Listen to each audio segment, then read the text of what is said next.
limite du traitement, c'est que de temps à autre, la tumeur est radiorésistante, puisqu'en fait la radiothérapie va agir selon un mécanisme biologique de destruction d'ADN, et on peut se retrouver avec des cellules qui réparent très vite l'ADN.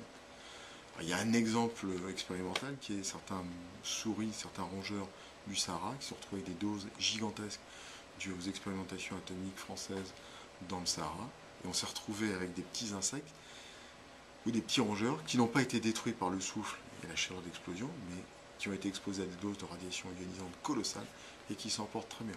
Ah oui.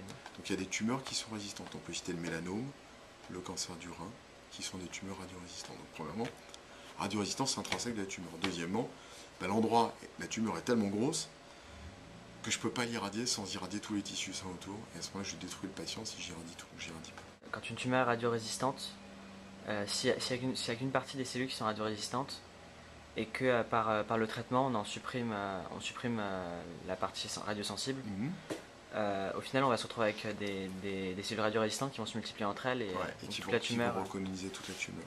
Alors, parfois ça peut être une indication à, si on peut, opérer ce qui reste. On peut être amené à faire une radiothérapie préopératoire, faire fondre et aller chercher ce qui reste. D'accord. C'est souvent la raison pour laquelle on coupe la radiothérapie de traitement. Voilà, c'est pour ça qu'on rajoute de la chimio pour essayer d'augmenter l'efficacité de la radiothérapie sur les cellules tumorales, en espérant qu'on n'ait pas la même radiosensibilisation sur les tissus sains, sinon c'est pas le cas.